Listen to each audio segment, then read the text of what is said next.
عالم کے بول کا باقاعدہ آغاز کرتے تمام علماء میرے ساتھ موجود ہیں. میں نے تعارف کروا دیا بریک سے پہلے. اور حقوق اللہ حقوق العباد ہمارا یہ ٹاپک ہے, بہت بڑا ٹاپک ہے. جیسے کہ علامہ صاحب آپ پہلے بھی کہہ رہے تھے کہ یہ اتنا بڑا ٹاپک ہے کہ ہم عالم کے بول کے سیگمنٹ میں اس پہ کتنی گفتگو کر سکتے ہیں, لیکن وقت کی بھی کمی ہوتی ہے اور 30 روزے ہوتے ہیں. تو ہماری کوشش ہے کہ ہم ایٹ لیسٹ میکسیمم ٹاپکس آپ چوز کریں, آپ لوگوں سے رہنمائی جتنی حاصل کر سکیں اتنی کم ہے. تو حقوق اللہ اور حقوق العباد اگر کم ٹائم میں مختصر جواب میں بیان کرنا تو پلیز ذرا رہنمائی کیجیے. بسم اللہ الرحمن الرحیم. حقوق اللہ جب کہا جاتا ہے جی تو اس کا مطلب وہ تمام حقوق ہیں جو خالق کی طرف سے مخلوق پر یعنی انسان پر عائد ہیں, جن کی ادائیگی کا وہ پابند ہے, اور اگر وہ ان حقوق کو ادا نہیں کرتا تو قابل گرفت ہے اور نتیجتاً عقاب اور سزا کا مستحق ہے. جب آپ حقوق العباد کی بات کرتے ہیں تو اللہ پر یقین رکھنے کے بعد, اللہ کا کلمہ پڑھنے کے بعد, اللہ کے بندوں کے جو حقوق آپ پر عائد ہوتے ہیں وہ اس حقوق العباد سے مراد ہوتے ہیں. ٹھیک ہے, لیکن اس کا ایک وسیع گراؤنڈ ہے حقوق العباد کا بھی اور حقوق اللہ کا بھی. حقوق اللہ میں ابھی آپ نے 4-5 چیزوں کا نام لیا, نماز, روزہ, زکوٰۃ, حج, فلان فلان. میرا خیال ہے یہ بہت ہی محدود تصور ہے. ٹھیک ہے, انسان کی زندگی میں اس کا اپنا کیا ہے, ایک سوال ہے. کچھ بھی نہیں, کچھ بھی نہیں ہے. تو اس کا مطلب ہے اس سے منسوب جتنی بھی چیزیں ہیں وہ سب کا سب اللہ کا دیا ہوا ہے. کیا بات ہے. اگر وہ سب کچھ اللہ کا دیا ہوا ہے تو وہ ان سب کا ذمہ دار ہے. بے شک. پھر اب اگر انسان کو اللہ نے عقل دی ہے تو اس عقل کا بھی آپ پر ایک حق ہے اور وہ حق آپ نے ادا کرنا ہے. بالکل کرنا. اگر اللہ نے بینائی دی ہے تو اس بینائی کا بھی آپ پر ایک حق ہے, آپ نے اس کا حق ادا کرنا ہے. بالکل. اللہ نے حسن و جمال دیا ہے تو اس کا بھی ایک حق ہے, وہ آپ نے ادا کرنا ہے. بالکل. اللہ نے ہاتھ دیے ہیں, پاؤں دیے ہیں, دل دیا ہے, بال دیے ہیں, داڑھی دی ہے, جمال چہرہ دیا ہے, یعنی جو اب یہ تو میں آپ کو 8-10 چیزیں گنوا رہا ہوں, لیکن اللہ قرآن کریم میں کہتا ہے کہ ان تعدوا نعمت اللہ لا تحصوها, اگر تم ان کو گننا چاہو تو قیامت تک گنتے رہو, گن نہیں سکتے. یعنی اتنی زیادہ اللہ کی عنایتیں ہیں.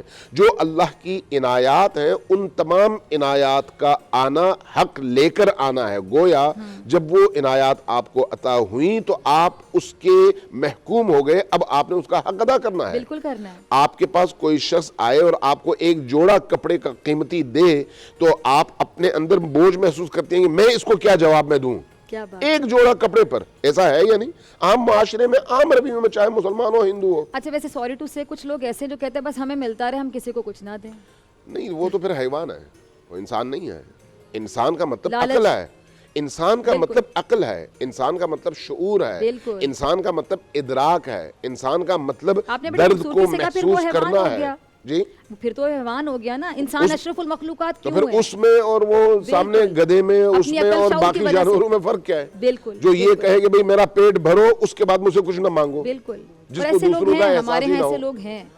ٹھیک ہے, دیکھیں خود موضوع پر تھوڑی سی توجہ کی ضرورت ہے. یہ تو ہوئے وہ امور جن کا تعلق اللہ سے ہے, لیکن انسان پر انسانوں کا بھی حق بنتا ہے, اور انسانوں کے ساتھ باقی غیر انسان ان مخلوقات کا بھی حق بنتا ہے جو کسی نہ کسی صورت میں انسان کو فائدہ پہنچا رہے ہوتے ہیں. ٹھیک ہے.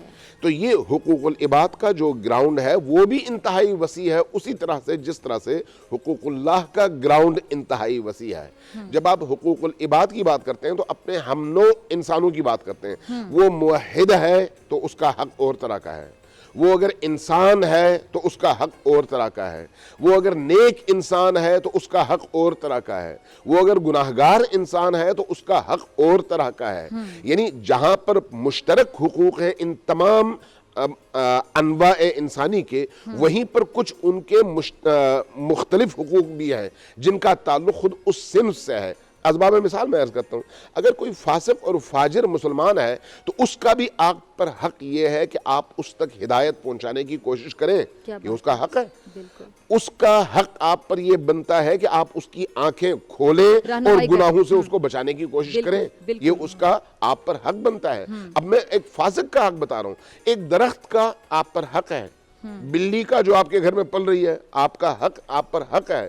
آپ کے گھر میں اگر کوئی چڑیا ہے تو اس کا آپ پر حق ہے. یہ جو فضا ہے، اس فضا کا آپ پر حق ہے. آپ پر حق یہ ہے کہ اس فضا کو آلودہ نہ کریں. سگریٹ پی کے، چرس پی کے، دیگر چیزوں سے اس فضا کو آپ آلودہ کرنے کا حق نہیں رکھتے. لہٰذا اگر آپ ایسا کریں گے تو آپ مجرم ہیں. اسی طرح سے زمین کا آپ پر حق ہے، پانی کا آپ پر حق ہے، پہاڑوں کا آپ پر حق ہے.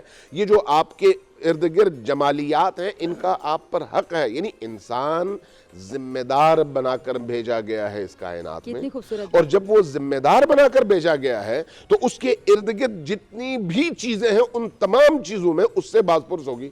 اس لیے قرآن کہتا ہے فَمَن يَعْمَلْ مِثْقَالَ ذَرَّةٍ خَيْرًا يَرَهُ وَمَن يَعْمَلْ مِثْقَالَ ذَرَّةٍ شَرًّا يَرَهُ. مثقال ذرۃ کا مطلب کیا ہے؟ سوئی کی نوک کے برابر.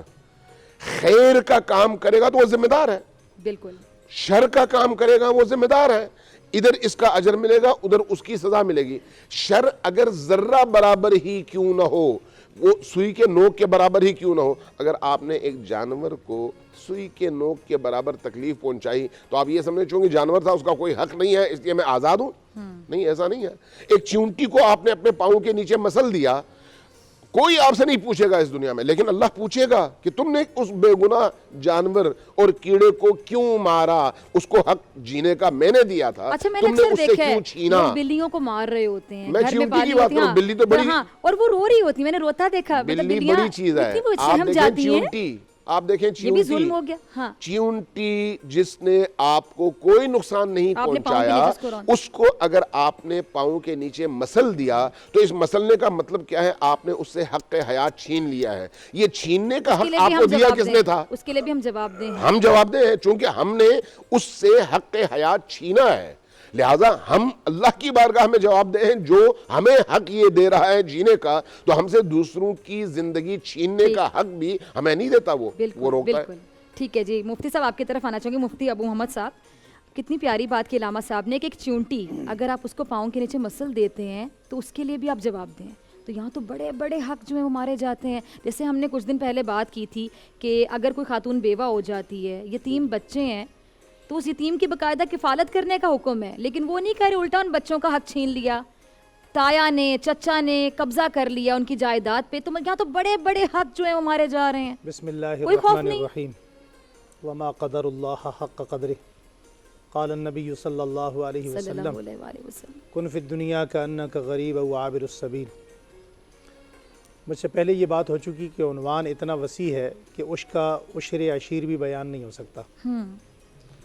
گزارش یہ ہے کہ اس عنوان سے پہلے ہمیں یہ سوچنا ہے کہ جو تصور ہم پیش کرنا چاہتے ہیں قوم کے سامنے یا اپنے لیے اس تعلیم کو حاصل کرنا چاہتے ہیں، یہ ہوگا کب؟ اس کے لیے ہمیں نبی کریم صلی اللہ علیہ وسلم کے دروازے پر آنا پڑے گا.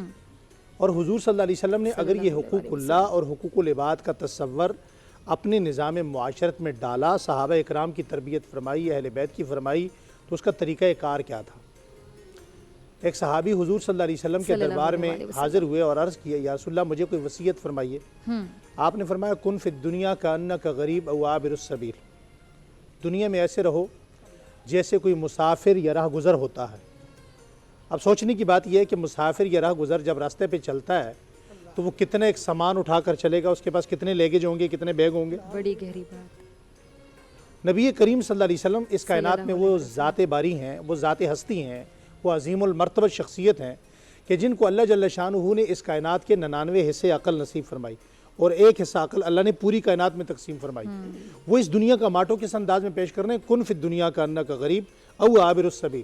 جب تک آپ اللہ جل شانہ کے سامنے جواب دہی کا آپ کے دل میں شوق نہیں ہوگا، آپ کے دل میں ذوق نہیں ہوگا، آپ کے دل میں طلب نہیں ہوگی، آپ کے دل میں اللہ جل شانہ کے سامنے جواب دہی کا خوف نہیں ہوگا، اس وقت تک نہ تو آپ حقوق اللہ ادا کر سکتے ہیں اور نہ حقوق العباد ادا کر سکتے ہیں.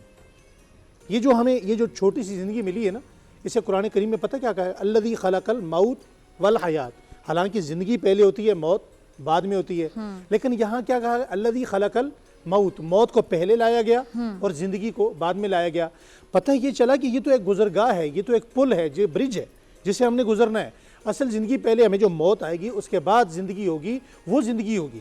بالکل. اور پھر جب تک لیکن یہ لوگوں سوری میں تصور بات کاٹ رہی ہوں، لوگوں کو لگتا ہے شاید یہی جب تک زندگی یہ ہے، ہم نے تو تصور جانا ہی نہیں ہے، بس ان کو حقوق دفنا العباد دیا کی وہی گئے تھے. میں ایک بڑی قیمتی بات آپ کے سامنے یوں عرض کرنے لگا ہوں کہ جو ہمارا نظام معاشرت ہے نا، اب کچھ احباب ایسے ہیں کہ وہ جناب ہر سال حج کرتے ہیں، ہر سال نمازیں پڑھتے ہیں، عمرہ کرنے جاتے ہیں، وہ حقوق اللہ کا جو روپ ہے وہ دھار کر حقوق العباد پہ ڈھاکہ ڈال رہے ہیں.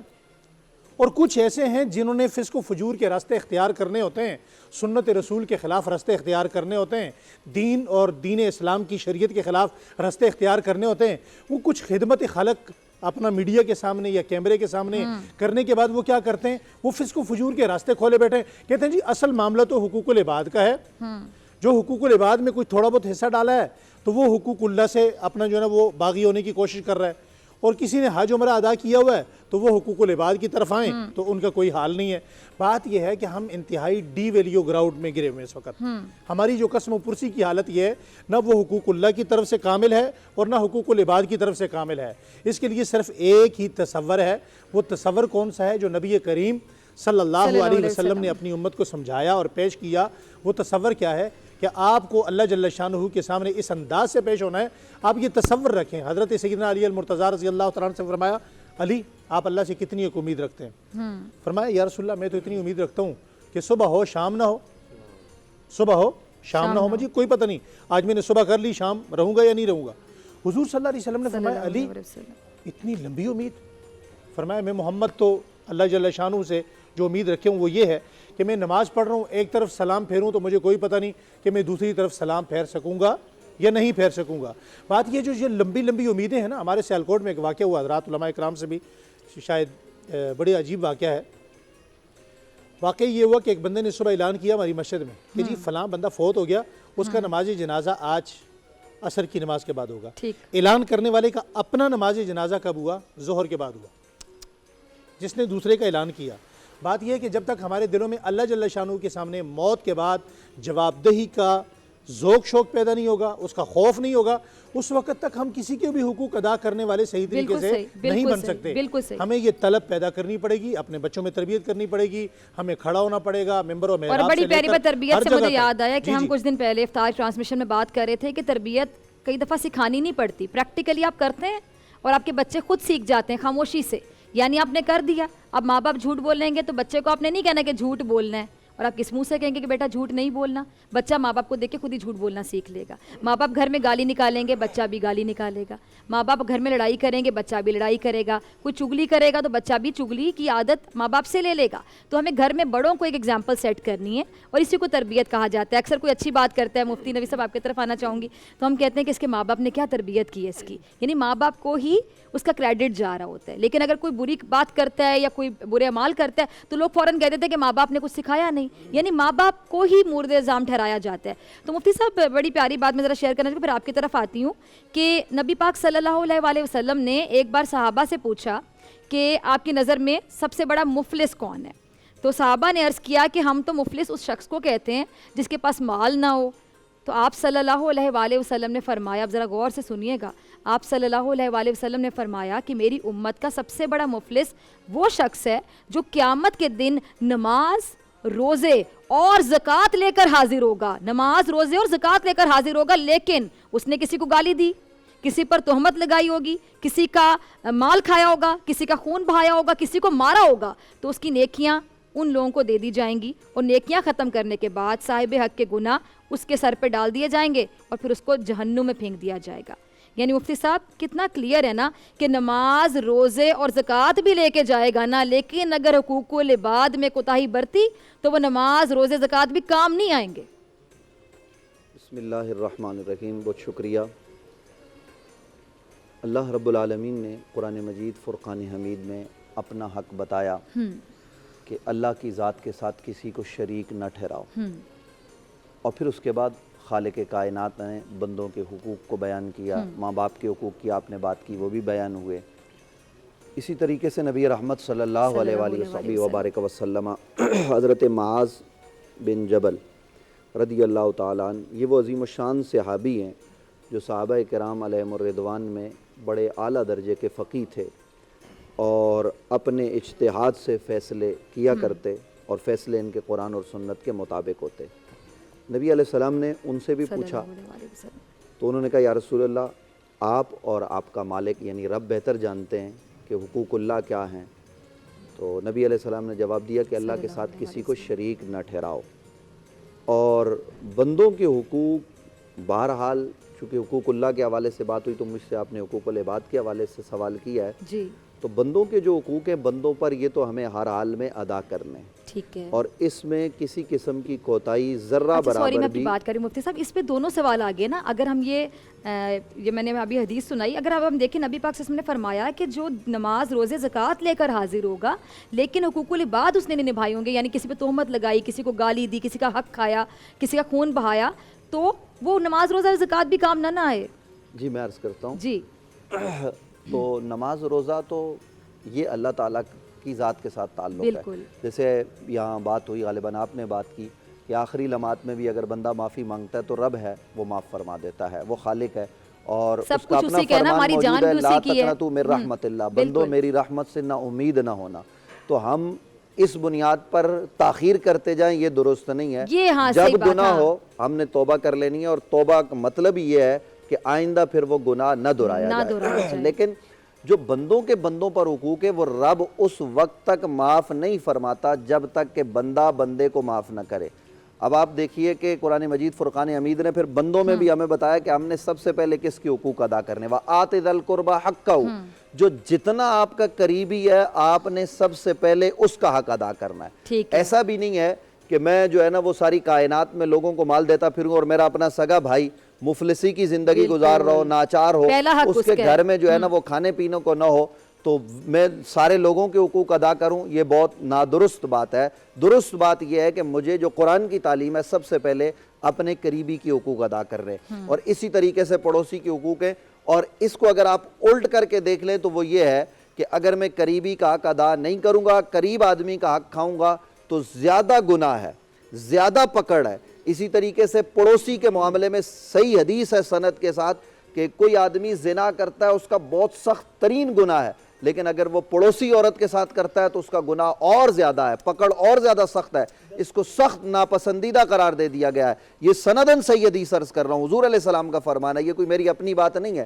تو اس لیے نبی علیہ السلام نے ہمیں حقوق ادا کرنے کا درس دیا ہے۔ آپ دیکھیے کہ صحابہ کرام علیہم الرضوان کس طریقے سے حقوق ادا کر رہے ہیں، یوسرون علی انفسہم ولو کان بہم خصاصہ، یہ قرآن ہے، اور قرآن کیا کہہ رہا ہے، صحابہ کرام اپنے اوپر سختی کر رہے ہیں، وہ جو ان کو اپنی ذات کے لیے ضرورت ہے نا، وہ اپنے بچوں کو، وہ اپنے پڑوسی کو، وہ اپنے اوپر دوسروں کو ترجیح دے رہے ہیں۔ آج جس عصر میں ہم کھڑے ہیں یہاں اپنے آپ کو ہم ترجیح دیتے ہیں، بس یہ فرق ہے کہ اس ریاست مدینہ میں اور آج کے اسلامی ممالک میں کہ وہاں ترجیح ذات کو نہیں تھی، وہاں ترجیح اوروں کو تھی۔ یہی وجہ ہے کہ اس زمانے کا خلیفہ ہو تو وہ جواب دہ ہوتا تھا، اس زمانے میں امیر المومنین راتوں کو چکر لگایا کرتے تھے۔ آج جو حقوق العباد میں ہم کمیاں کر رہے ہیں، دیکھیے آج ہمیں زکوٰۃ دینا یہ ہمارے اوپر گراں ہے، آج ہمیں جو ہے وہ صدقہ کرنا یہ گراں لگتا ہے، حالانکہ حقوق العباد تو زکوٰۃ صدقات کے علاوہ بھی ہم نے ادا کرنے، اور وہ جب تک ہم ادا نہیں کریں گے جب تک ہماری جو ہے نا وہ صحیح معنوں میں کامیابی کی زندگی شروع نہیں ہو سکتی۔ تو اس لیے میں ناظرین کی خدمت میں یہ عرض کروں گا کہ ہمارے گھر میں ہمارے اوپر بچوں کے حقوق ہیں، بچوں کے اوپر والدین کے حقوق ہیں، اور کیا ہے قرآن نے کیا کہا، وَقَضَىٰ رَبُّكَ أَلَّا تَعْبُدُوا إِلَّا إِيَّاهُ وَبِالْوَالِدَيْنِ إِحْسَانًا إِمَّا يَبْلُغَنَّ عِندَكَ الْكِبَرَ أَحَدُهُمَا أَوْ كِلَاهُمَا فَلَا تَقُل لَّهُمَا أُفٍّ وَلَا تَنْهَرْهُمَا وَقُل لَّهُمَا قَوْلًا كَرِيمًا۔ لیکن یہاں اس کے ساتھ حدیث کو بھی آپ رکھیے، یہ آیت تو آپ سنتے رہتے ہیں، اکثر ناظرین کو پتہ ہے کہ اللہ کے ساتھ کسی کو شریک نہ ٹھہراؤ، ماں باپ کے حقوق ادا کرو، ماں باپ مر جائیں تو ان کے جو دوست ہیں، ان کے جو تعلق دار ہیں، ان کے ساتھ بھی پیار کا، محبت کا رشتہ رکھو، ماں باپ کے دوستوں کو وہ احترام دو جو اپنے ماں باپ کو دیا کرتے تھے۔ آج ہم اپنے چچا کی، آج ہم اپنے ماموں کی قدر نہیں کرتے، چچا ماموں اپنے جو ہے نا وہ بھتیجوں کی اور بھانجوں کے وہ حقوق ادا نہیں کر رہے۔ معاشرہ اور سوسائٹی یاد رکھیے اس وقت تک کاملاً آگے نہیں بڑھ سکتا جب تک ہم نبی علیہ السلام کے اسوہ حسنہ کو اختیار نہ کریں، اور نبی کا اسوہ حسنہ کیا ہے کہ نبی علیہ السلام اپنوں کو بھی عطا کرتے تھے، بیگانوں کو بھی عطا کرتے تھے۔ نبی علیہ السلام نے کافروں کے حقوق بھی ادا کیے. اور میں آخری بات عرض جی کر رہا ہوں پلیز. کہ نبی رحمت صلی اللہ علیہ صلی وسلم اللہ کی علیہ بارگاہ وسلم. اقدس و اطہر میں یہ ایک فیصلہ آیا مومن یعنی ایک منافق کا اور ایک کافر کا, اور وہ جو منافق تھا وہ بظاہر اپنے آپ کو مسلمان کہتا تھا.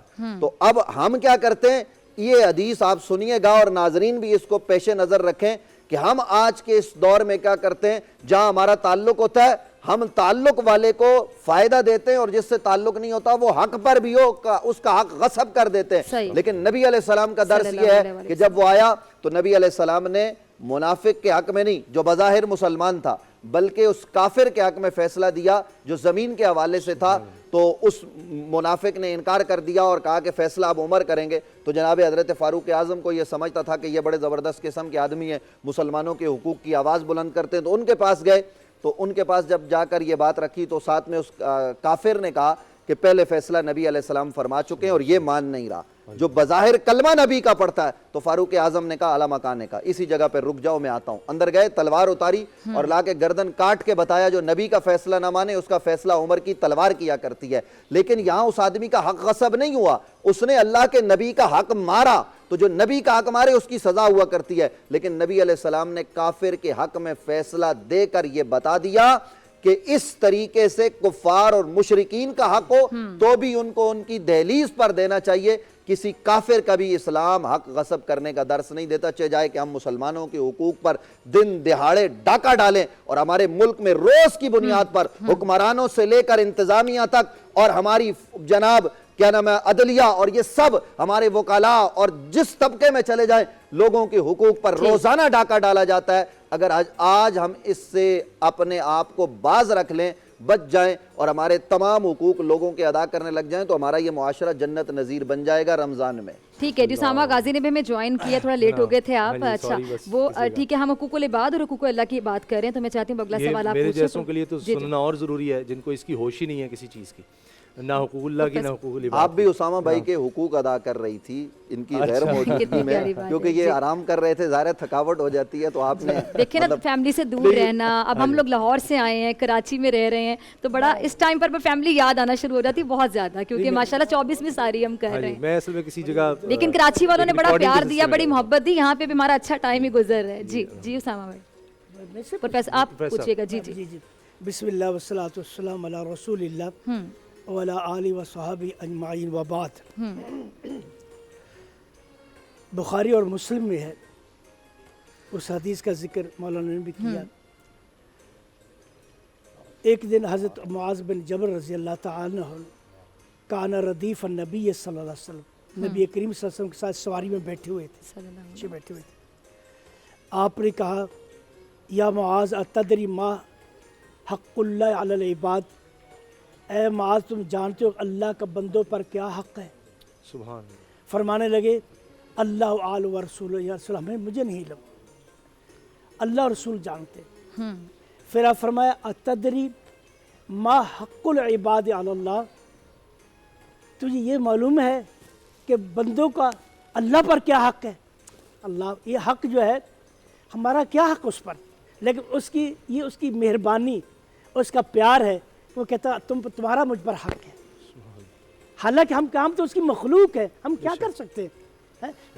اچھا میں چھوٹی سی بات آپ کی اجازت سے اگر ایڈ کرنا چاہوں, اللہ تعالیٰ اپنے بندوں سے اتنا پیار کرتے ہیں کہ میں اکثر یہ سوچتی ہوں, آپ مزید رہنمائی کیجیے گا, میں اکثر یہ سوچتی ہوں کہ جو اللہ تعالیٰ کے حقوق ہیں نا اس میں بھی اللہ تعالیٰ نے بندوں کو راضی کر دیا. کیسے؟ نماز پڑھیں, نماز قائم کریں. نماز بے حیائی سے روکتی ہے, بے حیائی سے ہم رکیں گے تو معاشرے میں بے حیائی نہیں ہوگی. اس کے بعد روزہ ہے, روزہ جب ہم رکھتے ہیں تو ہمیں اس غریب یا مفلس بندے کی بھوک کا احساس ہوتا ہے جو روزے کے بغیر بھی بھوکے پیٹ سوتا ہے, اپنے بچوں کو بھوکے پیٹ سلاتا ہے. یعنی ایک بندے کے دل میں دوسرے بندے کی بھوک کا احساس ہوا.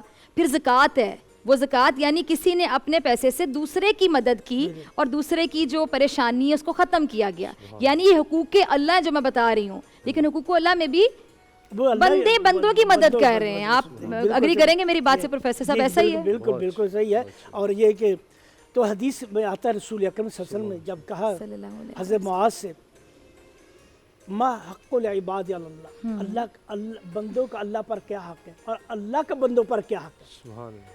تو حضرت معاذ نے کہا اللہ اور رسول جانتے, میں نہیں جانتا. یہ صحابہ کرام کی مزاج تھا دینی مسئلے میں اللہ اور رسول فرمایا وہ جانتے ہیں.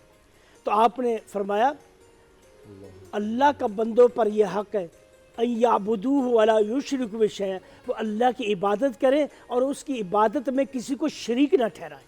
یہ اللہ کا حق ہے. پہلا حق ہو اور گیا نا. جس نے یہ اس حق میں کہا اللہ کی عبادت میں کسی کو شریک ٹھہرا دیا اس نے اللہ کا حق مار لیا. اسی لیے شرک کو ظلم عظیم کہا گیا. ان الشرک لظلم عظیم. ظلم کسے کہتے ہیں؟ کسی کے حق مارنے کو.